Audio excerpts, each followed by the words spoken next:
مجھے پتا ہے میں نے کیا کہنا ہے، میری عمر گزر گئی ہے، 10 سال میرے اس پارلیمنٹ میں گزر گئے ہیں، واللہ میں نے یہاں لڑائی دیکھی ہے، ایسے لگتا ہے جیسے ہم گھروں سے یہاں لڑنے کے لیے آتے ہیں، جیسے یہ کیمراز بند ہوتے ہیں پھر آپس میں چائے پیتے ہیں۔ یہ منافقت نہیں ہے؟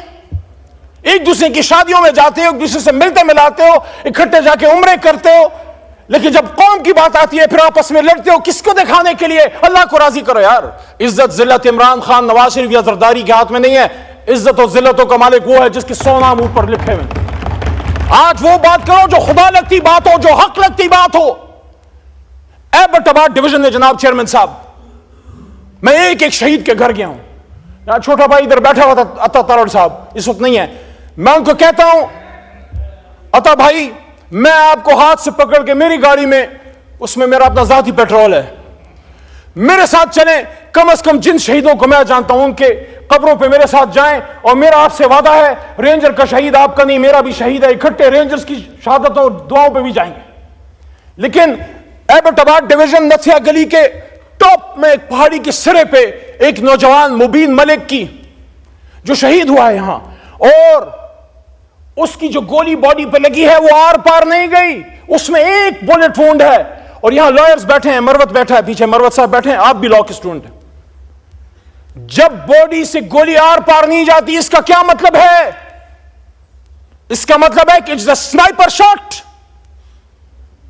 اس کی چھوٹی بچی آیت نور، یقین کریں بہت خوبصورت فرشتے جیسی چھوٹی سی بچی اس کے باپ کے ہاتھ میں تھی، اور اس کی قبر پہ میں بیٹھا اور اس کے باپ کی خالی آنکھیں، کیونکہ اس کا بیٹا یہاں شل پمپ پہ مزدور تھا۔ کیا گناہ کیا تھا اس نے؟ وہ بھی تو کسی کا بلاول تھا، وہ بھی تو کسی کا قاسم یا سلیمان تھا یا حمزہ تھا۔ ایبٹ آباد کا عبد القادر، اس کا چھوٹا بیٹا حزب اللہ، رات کے اندھیرے میں جب آگ ہم نے جلائی ان کے گھر میں بیٹھنے کی جگہ نہیں ہے۔ ایبٹ آباد کی سردی کا آپ کو پتا ہے، کھلے آسمان تلے آگ جلا کے ہمارے ساتھ وہ بیٹھے ہوئے تھے، اس کا چھوٹا بچہ حزب اللہ جو مدرسے اور اسکول میں پڑھتا ہے سوال کرتا ہے کہ میرا باپ کیوں مرا؟ آرمی پبلک اسکول میں تو دہشت گرد آئے تھے، یہاں کون آیا تھا میرے بھائی؟ یہاں کون آیا تھا؟ پارلیمنٹ کے سامنے لا الہ الا اللہ محمد الرسول اللہ کے سامنے یہاں گولیاں چل رہی تھی، یہاں میں کہا جاتا نہیں مارا تو کس نے مارا؟ Forget about this point that they were the workers of Pakistan Tehreek Insaf, they were Pakistanis, and according to the Constitution of Pakistan, Article 9. Article 9، اور میں اپریشیٹ کرتا ہوں آج رانا ثناء اللہ نے، رانا صاحب نے اچھی بات کی ہے کہ دونوں طرف جو شہید ہوئے ہیں ان سب کے لیے انا للہ و انا الیہ راجعون پڑھنی چاہیے، میں پڑھ چکا ہوں۔ یہ دونوں طرف کے نہیں ہیں، یہ ایک طرف کے ہیں۔ کاش ہم سمجھ پائیں، حضور صلی اللہ علیہ وآلہ وسلم کی حدیث کا مفہوم ہے کہ وقت تم پہ ایسا آئے گا کہ مارنے والا بھی مسلمان اور مرنے والا بھی مسلمان۔ لیکن میرے بھائیوں، میرے پاکستانیوں، میرے چیئرمین صاحب، آپ خود ایک ایسے صوبے سے ہیں جو ہمیشہ مشکلات کا شکار رہی ہے، ایک ایسے شہر سے ہیں جہاں ہمیشہ خون کی ہولی کھیلی گئی ہے۔ مجھے جس چیز کا دکھ ہے بطور پاکستانی، آپ سب میرے بھائی ہیں، میرے کسی سے نفرت نہیں ہے، وہاں جس سیٹ پہ عطا تارڑ بیٹھے ہیں، وہاں میں نے جب 9 اپریل کی رات سپیچ کی تھی، آپ ادھر 170 بیٹھے ہوئے تھے۔ مجھ سے اکثر پوچھا جاتا ہے تمہیں ڈر نہیں لگ رہا تھا اس رات؟ تم اکیلے تھے اور یہ 170 تھے۔ میں نے کہا میں ان کو دشمن نہیں، صرف ایک سیاسی مخالف سمجھتا ہوں، مجھے ان سے کوئی ڈر نہیں تھا۔ لیکن مجھے جس چیز کا دکھ ہے وہ یہ ہے کہ جو یہاں ڈی چوک پہ شہید ہوئے ہیں آغا صاحب، ان کی نہ صرف جان گئی ہے بلکہ ان کا مان بھی ٹوٹا ہے۔ میں دل کے درد سے یہ کہہ رہا ہوں، ان کو یہ پتا تھا کہ گرفتار ہو جائیں گے، آنسو گیس چل سکتی ہے، لاٹھی چل سکتی ہے، ہاتھ پیر ٹوٹ سکتے ہیں، لیکن جو گولی ہم نے ان کو ہندوستان پہ چلانے کے لیے دی ہے وہ میرے سینے سے آر پار کبھی نہیں ہوگی، کبھی نہیں ہوگی، کبھی نہیں ہوگی۔ یہ گولی تو ان لوگوں کے لیے ہم نے تمہیں دی ہے کہ جو لوگ سری نگر میں مسلمانوں کا خون بہاتے ہیں، یہ گولی پاکستانیوں پہ چلانے کے لیے نہیں، یہ گولی پاکستان اور اسلام کے دشمنوں پہ چلانے کے لیے ہے۔ اور آج ہم سے بات کی جاتی ہے کہ بتاؤ، ہمارے پشتوں میں کہتے ہیں مرم شمو پڑھم شم، مار بھی دیا اور میں ہی گناہگار۔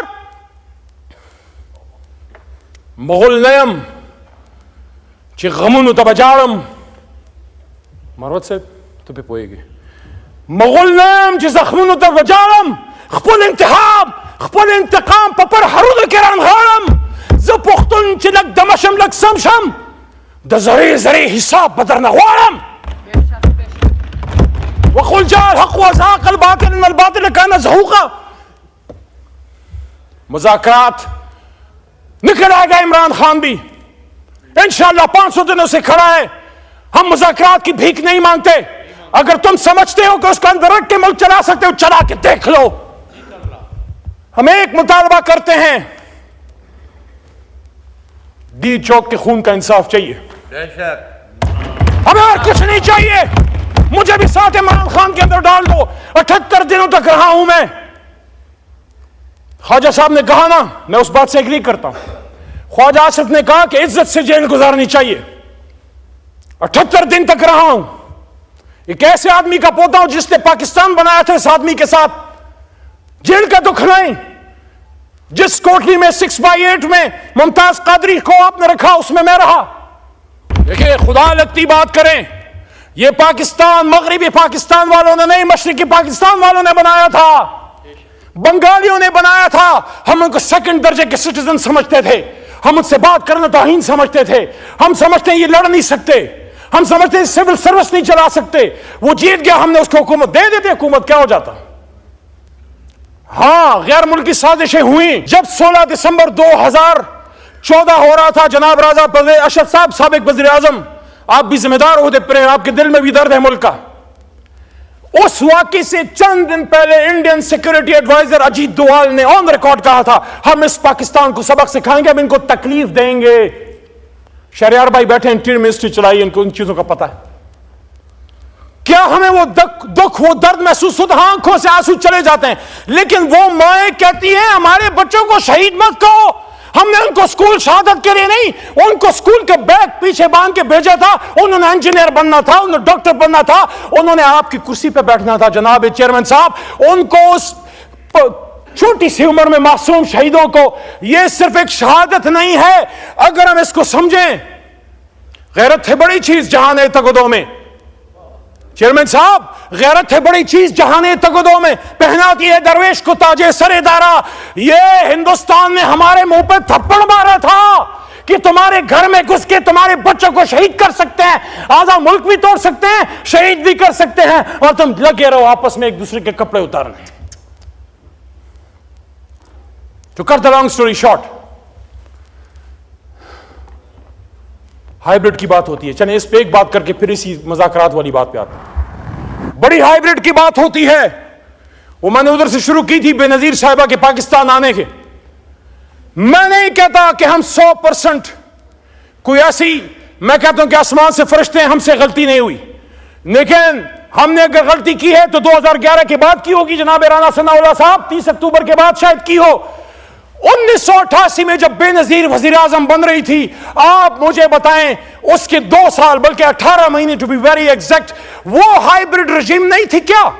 آئی جی آئی جب بنی ہائیبرڈ رجیم نہیں تھی کیا؟ حمید گل صاحب از آن ریکارڈ کہ اس میں جب اسامہ بن لادن کا پیسہ استعمال ہوا بے نظیر کے خلاف, کیا وہ ہائیبرڈ رجیم نہیں تھی کیا؟ یہ آج کی کہانی تو نہیں, 100 برسوں کی داستان ہے جناب چیئرمین صاحب. 3-4 چیزوں کا بڑا دکھ ہے مجھے. میں کبھی پیپل پارٹی کا ورکر سپورٹر نہیں رہا. آج بھی میں کہتا ہوں مجھے بڑا عجیب لگتا ہے, صدر آپ کا بیٹھا ہے, چیئرمین سینٹ آپ کا بیٹھا ہے, چاروں گورنر آپ کے بیٹھے ہیں, 16 مہینے آپ ادھر اقتدار میں بیٹھے رہے, آج بھی آپ ان سیٹوں پہ ہیں, آج بھی آپ رونا روتے ہیں. آ جائے ادھر ہمارے ساتھ اور ایک جنون اپوزیشن کرتے ہیں. وہ کہتے ہیں تو ادھر ادھر کی نہ بات کر, یہ بتا کہ قافلہ کیوں لوٹا. تیری رہزنی کا گلہ نہیں, تیری رہبری کا سوال ہے. میرے چیئرمین صاحب, ہم معاملات کو سلجھانے والے لوگ ہیں. میں جس علاقے سے ہوں, بچپن میں لوری میں ہمیں بندوق اور تلوار سکھائی جاتی ہے. زخشال تورا پلاس کفن پغاڑا بڑا پاسم کہ خبر شم چھ پختون دچا غلام شو. میں خوشحال خان خٹک قبر سے ہاتھ میں تلوار اور کفن پہنے نکل آؤں گا اگر مجھے یہ پتہ لگا کہ پختون یا مسلمان کسی کا غلام بن گیا. لیکن ہم آپس میں لڑ کے جیت بھی گئے تو کس سے جیتیں گے؟ لاش تو پاکستانی کی گری ہے نا. اگر ادھر انیس ستی کی گری ہے اسلام آباد میں سب جگہوں پہ گیا ہوں. وہ اپنی ماں کو یہ کہہ کے گیا تھا چیئرمین صاحب کہ میرے لیے دعا کرنا, میں اپنے لیڈر کو آزاد کرنے نکلا ہوں. آپ کے بھی لیڈر کے لیے لوگوں نے اپنے آپ پہ آگ لگائی تھی, خودکشیاں کی تھی جناب, حالانکہ خودکشی اسلام میں حرام ہے. لیکن میرے بھی لیڈر کے لیے مرتے وقت انہوں نے خون سے قیدی نمبر 804 لکھا ہے. Look at the commitment of the level of the workers of Pakistan Tehreek Insaf. Imran Khan کو کسی نے اکیلا نہیں چھوڑا. میاں صاحب کا گلا اپنی جگہ درست ہے. جب میاں صاحب نے فرمایا کہ ان کو کہا جاتا تھا کہ قدم بڑھاؤ میاں صاحب ہم تمہارے ساتھ ہیں, لیکن جب مشرف کا آہنی ہتھوڑا چلا, ظلم ہوا, ایمرجنسی قائم ہوئی, میاں صاحب نے دیکھا تو محدود چند لوگ تھے, ایک جاوید ہاشمی تھا, اس کو بھی پھر آپ نے پراپرلی اون نہیں کیا. لیکن یہ کیا کریں, ہمارا بھی اسی طرح کا درد ہے. ایسا نہ ہو جو کھڑے تھے اس طرف کل کو پھر وہ پیچھے ہی کھڑے رہے اور جو نکل گئے تھے وہ پھر آگے بیٹھے ہوں. ہوتا ہے, سیاست میں ہوتا ہے حضور. لیکن واللہ ہم نے عمران خان کے لیے نہیں کیا, ہم نے اپنی کمٹمنٹ, اپنی غیرت, اپنی انا کے لیے کیا ہے کہ کل کو کوئی اسد قیصر کو, وہ جو آپ کی کرسی پہ بیٹھا ہوتا تھا صلح جو آدمی آپ سے ہمیشہ بات کرتا تھا, ہماری جماعت سے گالی سنتا تھا, اس کو جب آپ نے اٹھا کے اپنے ہی مردان میں آپ نے جیل میں ڈالا تو اس نے صرف عمران خان کے لیے نہیں, اپنی خودی, اپنی انا, اپنی غیرت کے لیے کیا کہ کوئی اسد قیصر کو یہ نہ کہے کہ ثوابی کا بیٹا بک گیا یا ڈر گیا, کوئی شہریار خان افریدی کو یہ نہ کہے کہ کوہاٹ کا بیٹا ڈر گیا یا بک گیا, کوئی نثار جٹ کو یہ نہ کہے کہ پنجاب کا بیٹا ڈر گیا یا بک گیا. اور یہ کوئی مجھے نہ بتائے کہ پنجابی خدا نخواستہ بزدل حیا نکلتے نہیں ہیں. اس لیول کی فستائیت آپ پختونخوا میں کرو یا ابھی کوئی نہیں نکلے گا. ہم نے تو سنا تھا کہ مائیں بہنیں سانجی ہوتی ہیں, یہ کیسی سانجی مائیں بہنیں ہیں؟ جب میری اور آپ کی ماں ریحانہ ڈار کے سر سے دوپٹہ چھینا گیا اور اس کو کھینچا گیا تو پھر سیال کوٹ کے ساتھ پورا پاکستان کیوں نہ رویا, اور آپ کیوں نہ روئے؟ آپ کی تو جماعت ہی خواتین کے حقوق پہ بنی ہے حضور.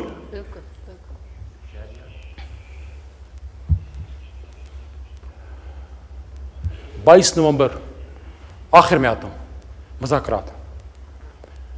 16 فروری کو میں, عامر ڈوگر چیف ویب صاحب اور ہمارے ساتھ سردار لطیف کھوسہ صاحب آج نہیں ہیں ایوان میں, ہم 3 لوگ عمران خان سے ملنے گئے. یہ بات بڑی اہم ہے. میں گورنمنٹ بینچز جو مجھے سن رہے ہیں, صاحب الرائے لوگ, بوٹ والے نہیں قلم والے, سب سے مخاطب ہوں. چلے بوٹ والی بھی ڈال لیں, سب سے مخاطب ہوں. 16 فروری کو الیکشن ہوئے صرف 1 ہفتہ ہو چکا تھا. میں, عامر ڈوگر اور سردار لطیف کھوسہ عمران خان صاحب سے ملنے گئے. میرے ذہن میں یہ چیزیں چل رہی تھیں. مجھے اس سے کوئی غرض نہیں ہے کہ اس کرسی پہ کون بیٹھتا ہے, مجھے اس سے غرض ہے کہ ملک آگے چلے. اس وقت آپ کی حکومت نہیں بنی تھی, ابھی اس کا فیصلہ نہیں ہوا تھا, کہ کون بیٹھے گا. فارم 47 کی روشنائی ابھی کچی تھی, فارم 47 ابھی خشک نہیں ہوا تھا, اس پہ دوسرا رنگ چڑھنے کے قریب تھا. خان صاحب سے میں نے پوچھا کہ خان صاحب, آپ نے پچھلے سال 2022 رمضان میں زمان پارک میں آپ سے ایک میڈیا پرسن نے پوچھا کیا فتح مکہ کی بات کرتے ہیں, کیا آپ آج بھی فتح مکہ ماڈل پہ کھڑے ہیں؟ میں نے جب یہ بات کی تو کیا اپنے کیا پرائے سارے میرے پیچھے پڑ گئے. اور یار آپ مجھے عمران خان سے وفا مت سکھاؤ. آپ جب اور جماعتوں میں بیٹھ کے جی بھٹو کہتے تھے, یا جب میاں صاحب آوے کہتے تھے علی محمد عمران خان کے ساتھ, تب بھی کھڑا تھا, آج بھی کھڑا ہے اور انشاءاللہ بعد میں بھی کھڑا ہوگا. میں جو بات کرتا ہوں اس لیے کرتا ہوں کہ عمران خان نکلے, ملک آگے جائے. میں نے خان صاحب سے کہا آپ کھڑے ہیں؟ انہوں نے کہا ہاں. میں فتح مکہ ماڈل پہ کھڑا ہوں, اور فتح مکہ ماڈل کا کیا ہے کہ جیت کے بعد انتقام نہیں, عام معافی. لیکن اس کو عام معافی تو رسول اللہ صلی اللہ علیہ وسلم بھی نہیں دے سکتے تھے جس نے کسی کا خون بہایا. وہ تو قصاص کی بات ہے, وہ تو عدالت کی بات ہے, سیاسی انتقام نہیں.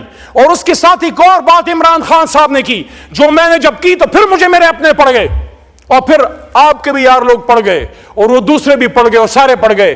خان صاحب نے کہا ٹروتھ اینڈ ریکنسیلیشن کمیشن. انہوں نے کہا کہ نیلسن منڈیلا نے ٹروتھ اینڈ ریکنسیلیشن کمیشن قائم کر کے اپنے ملک کو آگے لے گیا, بلکہ ان کے الفاظ to be exact quote and quote یہ تھے کہ ویسٹ نے, عمران خان صاحب نے کہا کہ ویسٹ نے ہمارے نبی پاک صلی اللہ علیہ وسلم کی تعلیمات کو اپنا کے فتح مکہ ماڈل کو لے کے ٹروتھ اینڈ ریکنسیلیشن کمیشن بنایا, اور دیکھو ویسٹ آج کہاں چلا گیا اور ہم کدھر کھڑے ہیں. میں نے 12 کی یہ بات کی الیکشن کمیشن کے بعد. دوستوں کو یاد ہوگا اگر ادھر کوئی ہیں, الیکشن کمیشن کے بعد میں نے کہا کہ خان صاحب کہتے ہیں کہ ہم ٹروتھ اینڈ ریکنسیلیشن کمیشن, تو ریکنسیلیشن پہ تو زور دیا کہ علی محمد کہتا ہے ریکنسیلیشن, میں نے ٹروتھ پہلے کی ہے، پہلے ٹروتھ دین ریکنسیلیشن. سچ بولنا پڑے گا. 2 منٹ اور. 22 نومبر، یہ فیکٹس آپ کے سامنے آنے چاہیے، پوری قوم سن رہی ہے. 22 نومبر کو ہمیں ہماری پولیٹیکل کمیٹی نے جناب عمران خان صاحب سے ملنے بھیجا. ہمیں نہیں ملنے دیا. میں تھا اس میں، چیئرمین گوہر تھے اس میں، سیکرٹری راجہ تھے ہمارے راجہ صاحب، اس میں ہمارے ساتھ رؤف حسن صاحب اور سردار لطیف کھوسا. ہمارا کام کیا تھا؟ ہم نے عمران خان صاحب کو یہ کہنا تھا کہ یہ جو احتجاج ہے اس کو آپ ملتوی نہ کریں، ختم نہ کریں، صرف آن ہولڈ کر لیں، اسلام آباد کی پریفری میں کہیں بٹھا دیں تاکہ گفتگو جو چل پڑی ہے وہ گفتگو کسی انجام تک پہنچ سکے. ہمیں ملنے نہیں دیا. اپنی منجی تلے ڈانگ پھیرے سیاسی لوگوں. کون ہے جو ہمیں لڑانا چاہتا ہے؟ کس کو پتا تھا کہ ہم کس لیے جا رہے ہیں؟ کون چاہتا تھا کہ ڈی چوک پہ خون بہے؟ ہم تو ساری لیڈرشپ عمران خان کو اس پہ کنونس کرنے گئی تھی کہ خان صاحب باہر بیٹھ جاتے ہیں فی الحال، اور موقع دیں مذاکرات کو کہ شاید آپ نکل آئے، سیران نکل آئے اور مینڈیٹ کی واپسی کا کوئی سسٹم ہو.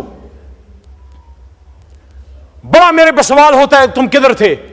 25 کو میں اڈیالہ کے قریب روڈوں پہ تھا، ایک نامعلوم گاڑی میں جو میری اپنی ذاتی ہے، ایک ڈرائیور کے ساتھ پولیس کے نرغوں میں سے پیچھے بیٹھے میں نکل رہا تھا. اس دن مجھے کالی شیشوں کی گاڑی کا ذرا افادیت کا اندازہ ہوا. پولیس والوں کے بیچ میں سے پہنچ کے میں اڈیالہ پہنچا.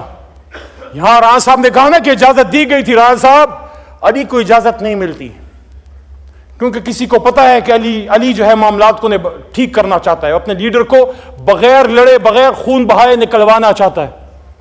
اس دن گوہر صاحب کو بھیجا گیا اندر، سیف صاحب کو بھیجا گیا اندر. علی محمد پھر بھی 2 گھنٹے اڈیالہ کے باہر بیٹھا رہا، اور اس کے بعد 5-6 دفعہ میں گیا ہوں، مجھے نہیں ملنے دیا جاتا، کیونکہ ہم چاہتے ہیں یہ خون بہنا بند ہو، یہ لڑائی مار کٹائی بند ہو. آپ بات کریں اور نکلے اس جنجال سے، اس مصیبت سے. عمران خان بھی سیوان میں آئے، میاں نواز شریف بھی آئے. اور اب آخری بات کی طرف آتا ہوں.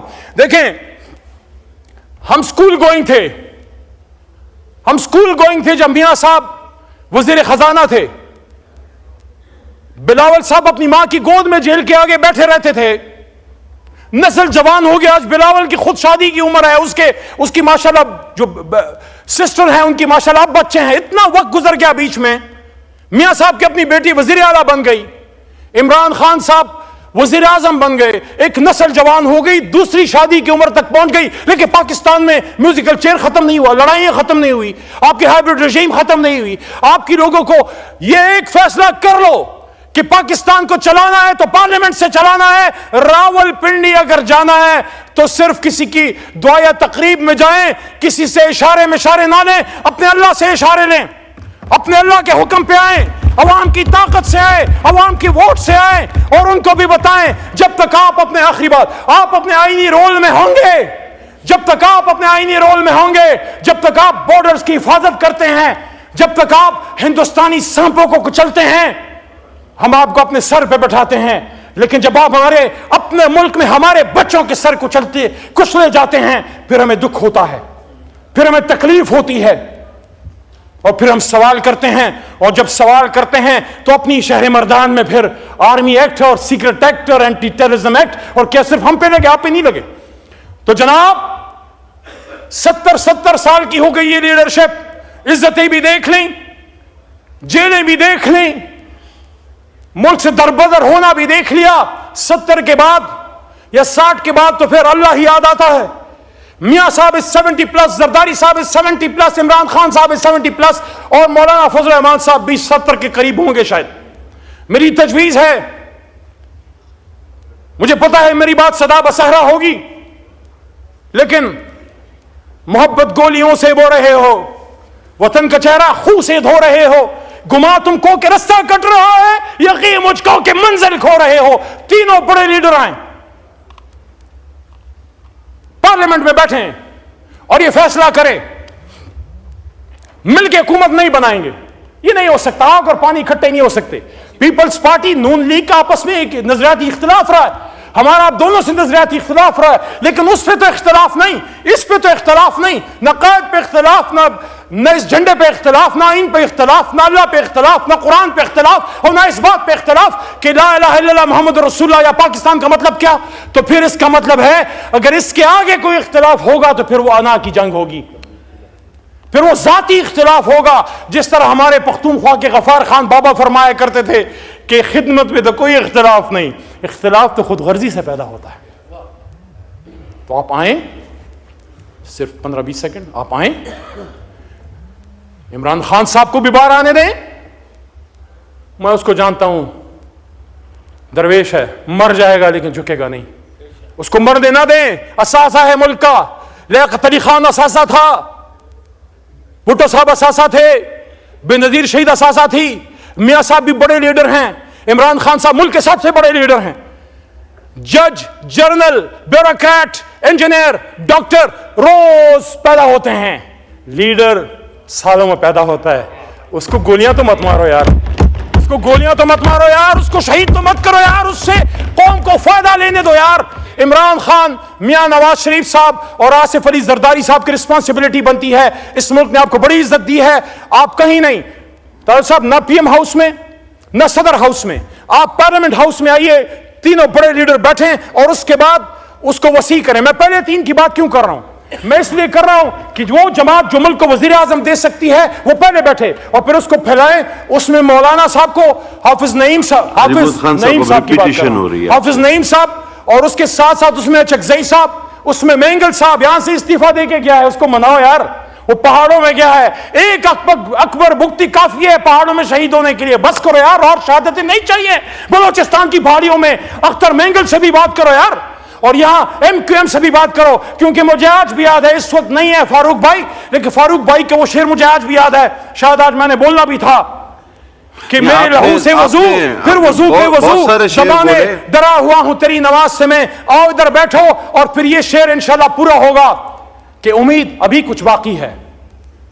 ایک بستی بسنے والی ہے جس بستی میں کوئی ظلم نہ ہو اور جینا بھی کوئی جرم نہ ہو۔ امید ہے ایسی بستی کی جناب چیئرمین صاحب، جلدی نہیں، امید ہے ایسی بستی کی جہاں ظلم کا کاروبار نہ ہو، جہاں جینا بھی آزار نہ ہو۔ امید ہے ایسی بستی کی جہاں روٹی زہر سے سستی ہو۔ جناب قادر پٹیل صاحب، چیئرمین صاحب، کاش یہ بستی کاش تمہاری ہو، یہ بستی کاش ہماری ہو۔ پاکستان زندہ باد، عمران خان پائندہ باد۔ آپ نے ماشاءاللہ بہت سارے اشعار کہے، سارے درست تھے، ایک کی تصحیح میں کر دوں گا، وہ تھوڑا سا ٹھیک نہیں تھا، وہ تھا کہ دیوار کیا گری میرے کچے مکان کی، لوگوں نے میرے صحن سے رستے بنا دی۔